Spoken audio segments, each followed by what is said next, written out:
and welcome to another episode of the Michigan Sports Truth Podcast on Stables Media. I'm Taylor Phillips along with Frank Vashner. You can follow me on Twitter and Instagram and TikTok at DT2Phillips. Follow Frank Vashner on Twitter and Instagram at Frank_Vashner. And follow the show on Twitter and Instagram at Michigan_Truth and on LinkedIn. Also like it on Facebook and subscribe to it on YouTube and on Reddit as r/Michigan Sports Truth. And follow and visit our website, themichigansportstruth.com, themichigansportstruthpodcast.com. My opening statement: the Pistons make a blockbuster trade for a center that they should have picked up 2.5 years ago. The Lions kind of mess up their tank for the number 1 overall pick, but they still get number 2. And the Red Wings embarrass themselves on the West Coast. Frank, what is your opening statement? Well, my opening statement is just simply, I feel great to be back on with you, Taylor, after being away because I had been battling a pretty bad bout of laryngitis, but my voice is back to 100%, so it's good to be back on with you, my man. Awesome. So, before we get started, this show is sponsored by the Vig It Sports mobile app where great fans cover. Use the referral code STABLES when you sign up. That's the referral code STABLES, capital S, and the rest of the letters being lowercase, including the letter B in the middle, as in billionaire for Stables Media, when you sign up, and use the hashtag GreatFansCover to support the Vig It Sports mobile app. Shout out to Cali Tickets. Visit CaliTickets.com or call 877-225-8425. So let's get into it with a What's Your Great segment, Woj Bomb style. The Pistons have traded Rodney McGruder and a 2022 second-round draft pick to the Denver Nuggets for center Bol Bol. Frank, what is your grade? Well, when I looked at this, I kind of figured it was just more of a depth move to get some depth behind Isaiah Stewart, obviously with Kelly Olynyk still battling injury. And you look at Bol Bol's stats, and he really hasn't been averaging much more than 5 minutes a game. And I think he's only brought in certain situations as a rim protector. I guess health has also been a bit of a concern in his career, too. It is worth noting that his father, Manute Bol, played in the NBA and for about 10 years in the late 80s to mid-90s. He's had a nice career there, but it's just basically a situational guy. Maybe bring him in to guard an inbounds pass late when you need to protect a slim lead or to block shots. The guy's really not going to get you much in terms of scoring, but still, it's a decent piece to have. Bring in off the bench, have a body behind Stewart, give him a breather. So I'm going to give this a C-. I don't think he's going to make an immediate impact, but it's nice to have some depth at the center position. All right, a B-, you say. Okay. C-. So, C-. Oh, Yeah. Okay. Yeah, I would say so. Yep, C- it is. I would say I'd give this a C+. Bol Bol is a center that the Pistons should have taken 2.5 years ago. He can rebound the ball, he can score, and I think he can play defense as well. So that's What's Your Great segment. But I also think the biggest knock on him is he's 7'2", but he's only 220 pounds, so he's probably going to get pushed around a lot by bigger centers. Mm-hmm.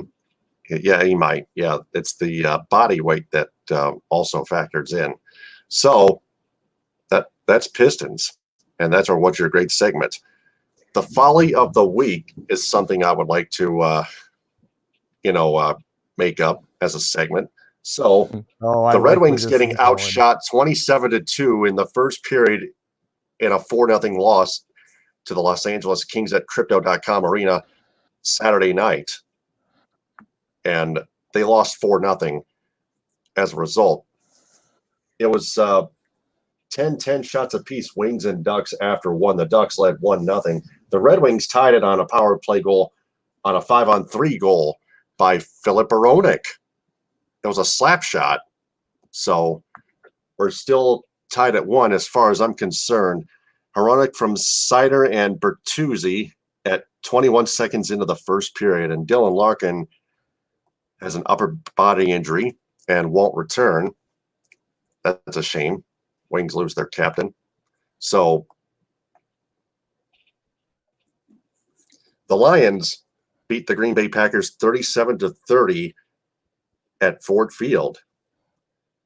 So the Jaguars clinched the number 1 overall draft pick despite winning. The Lions settled for number 2. Now, let's recap the game first. It was a battle. 7-7 after 1, 17-13 Lions after 2. But when it looked like the Green Bay Packers were going to win in the end, there was still 4:49 left.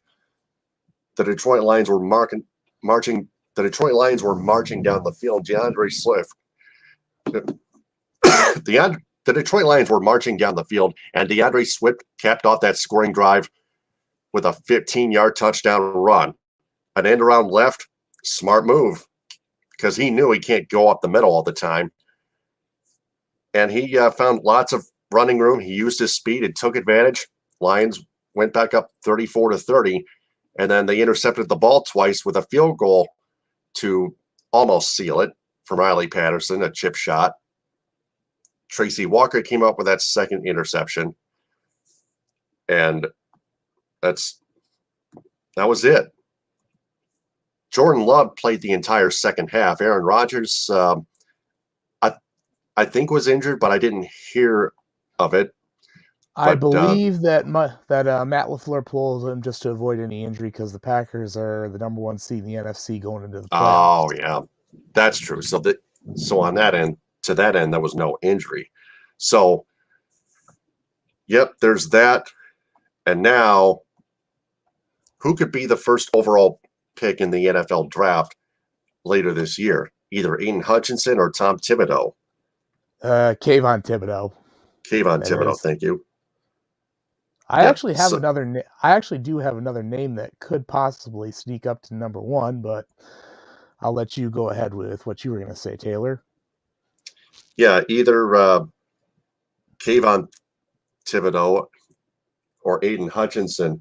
There's still no guarantee yet. There's still no lock as of yet.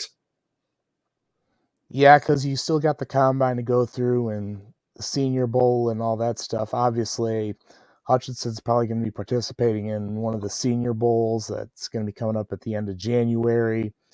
Thibodeau, I think he's still an underclassman, so he's not eligible to play in the Senior Bowl. But the name that I've kind of got my eye on to go to Jacksonville because they need offensive linemen is Evan Neal, who you'll see play Monday night for Alabama in the national championship game. I think he could possibly get up to number 1 because they need to protect Trevor Lawrence. So if that happens, the Lions could have their options of either Thibodeau or Hutchinson at number 2. Yeah, they can. Wouldn't be a bad scenario. No, it wouldn't be a bad scenario anyway. So any player is great, even if it's not Aiden Hutchinson. So there's that. The college men's basketball rankings.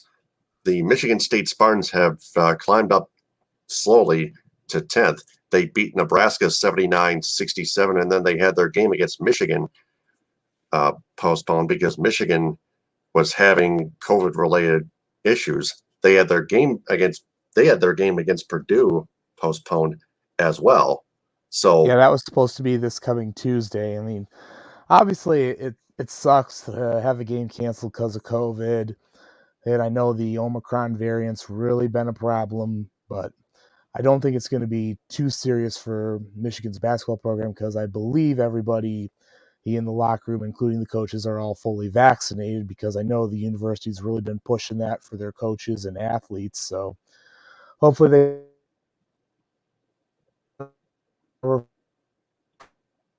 hopefully what?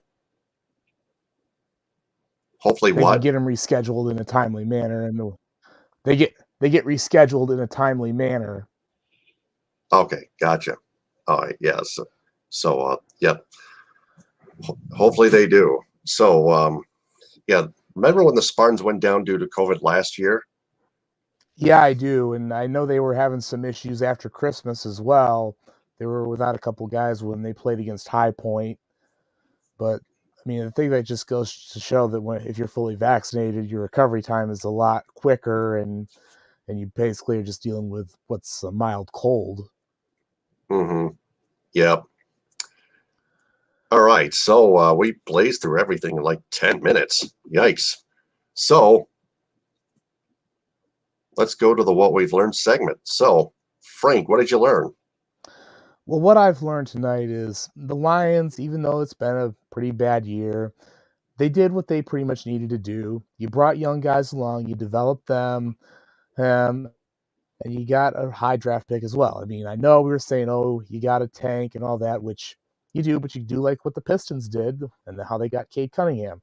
Because nobody wants to go out and lose on purpose, because you got some pride in these players, and they showed that, hey, especially late in the year, we're not going to just lay down and let teams come in and roll up a 50 burger on us, even though the Seahawks did that. So that said, I was really impressed with the way they played today. They played like they had nothing to lose and said, hey, we're still trying to get this thing going along. It's going to take time. But once we get more guys in here, things are going to be getting better. Just have some patience, and we'll see what happens come draft time. As for the Red Wings and that abysmal performance against the Kings, I've been calling for Jeff Blashill's head since 2017. I mean, Taylor, you know this as well as I do. And look, I know at times it seems like, yeah, maybe he's starting to get things going the right direction since he has talent. Well, that stinker of a game shows me, yeah, I'm not really convinced that he's kind of turning around now. Who knows? Maybe it's just one bad game, and one bad apple can't spoil the whole barrel. But if it continues on and on, I think Steve Eisman's going to have to look at possibly making a change.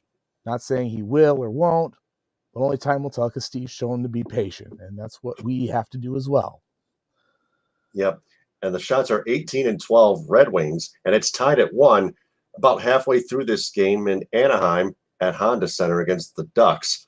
10:36 winding down second period. The Red Wings are on the attack, but Seider misplayed the puck, and it rolls to neutral ice and back to the Red Wings zone, and the Red Wings will have to re-attack, redump the puck in. So that's our What We've Learned segment. And before we go, this show is sponsored by the Vig It Sports mobile app, where great fans cover. Use the referral code STABLES with a capital S and the rest of the letters being lowercase, including the letter B in the middle, as in billionaire, for Stables Media when you sign up. And use the hashtag GreatFansCover to support the Vig It Sports mobile app. Also, a shout out to Cali Tickets. Visit calitickets.com or call 877-225-8425 to purchase a ticket to one of your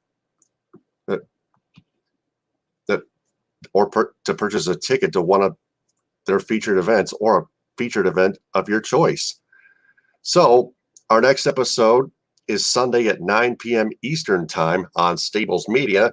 Until then, this is Taylor Phillips and Frank Vasher signing off. Follow me on Twitter, TikTok, and Instagram at DT2Phillips with 2 L's, and follow Frank Vasner on Twitter and Instagram at Frank_Vasner, and follow the show on Twitter and Instagram at Michigan_Truth, and on LinkedIn.